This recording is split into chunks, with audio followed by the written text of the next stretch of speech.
Hey everyone, and welcome back to the channel. Today, we're diving into a story that really makes you think about kindness, expectations, and the surprising ways the world works. It's the story of a guy named Qalbaz, and trust me, you're going to want to hear this one. So, picture this. Qalbaz is just an ordinary guy, going about his day. One morning, he's walking down the street when he sees an elderly man struggling. The man is trying to carry a heavy sack of groceries, and it's clear he's having a tough time. His steps are slow, he's breathing heavily, and he keeps having to stop to catch his breath. Now, Qalbaz could have just walked by. We've all been there, right? You're in a hurry.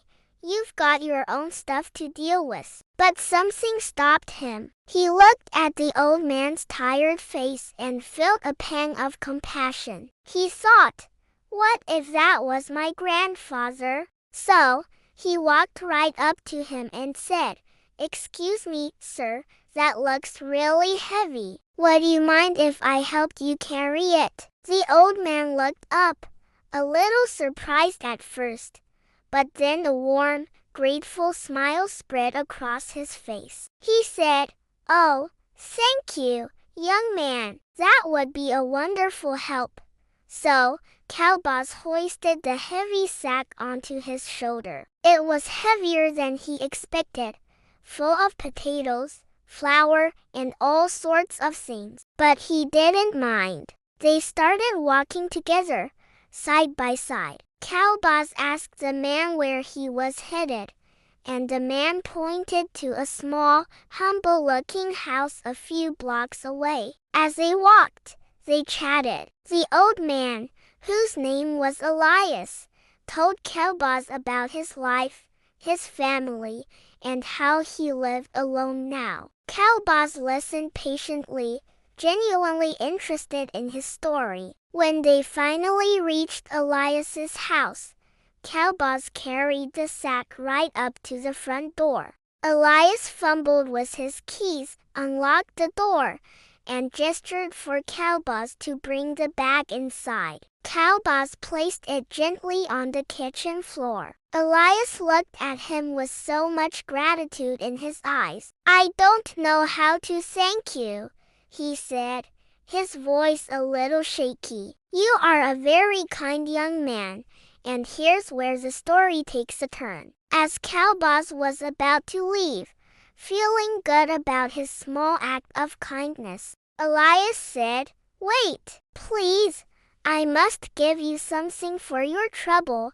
He reached into his pocket and pulled out his worn leather wallet. Qalbaz immediately felt a little awkward. He hadn't hoped for a reward. He put up his hands and said, "Oh no, sir, please. It was my pleasure. I don't need anything." But Elias was insistent. No, I must," he said. He opened his wallet, and Qalbaz could see it was nearly empty. There were just a few small bills inside. Elias carefully took out a single, crumpled dollar bill. "Just $1. He held it out to Qalbaz, his hand trembling slightly. "Please," he said, "it's all I can offer, but I want you to have it."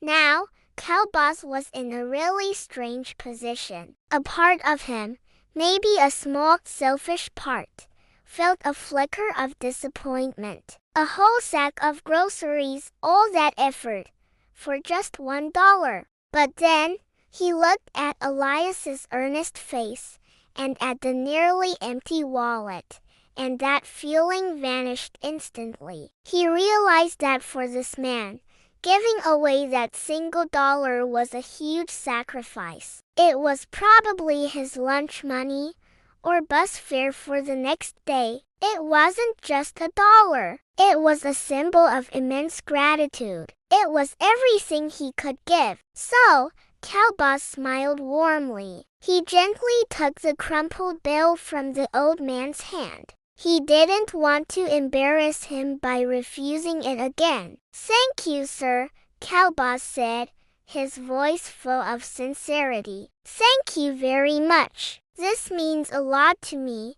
He tucked the dollar bill carefully into his own wallet, said goodbye to Elias one last time, and walked away. As he walked, he wasn't thinking about the small amount of money. He was thinking about the big lesson he had just learned. He had expected a simple thank you, maybe a nice feeling of self-satisfaction. He never expected to be put in a position where he had to truly understand the value of giving. The story doesn't end there, though. The next day, Qalbaz was at a local market. He saw a little girl crying because she had dropped her ice cream cone. Without a second thought, he walked over to the ice cream vendor. He reached into his wallet, pulled out that very same crumpled dollar bill that Elias had given him, and bought the little girl a new ice cream cone.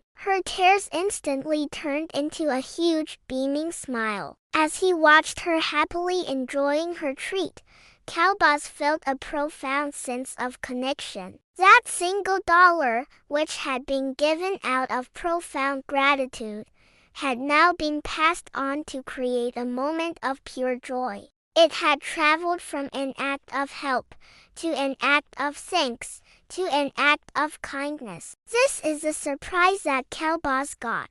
It wasn't a big, flashy reward. It was a deep, meaningful understanding of how kindness works. It's not a transaction. You don't do a good deed to get something of equal or greater value in return. The real reward is the good you put out into the world and the chain reaction it can start. Qalbaz's act of helping Elias wasn't just about carrying a bag. It was about connection. And Elias's reward wasn't just a dollar. It was a lesson in humility and the true nature of generosity. He learned that giving, even when you have very little, is a powerful act. And by passing that kindness on, Qalbaz discovered that the real value of a good deed isn't what you receive, but what you inspire. The surprise wasn't what he got, but what he learned. It makes you wonder,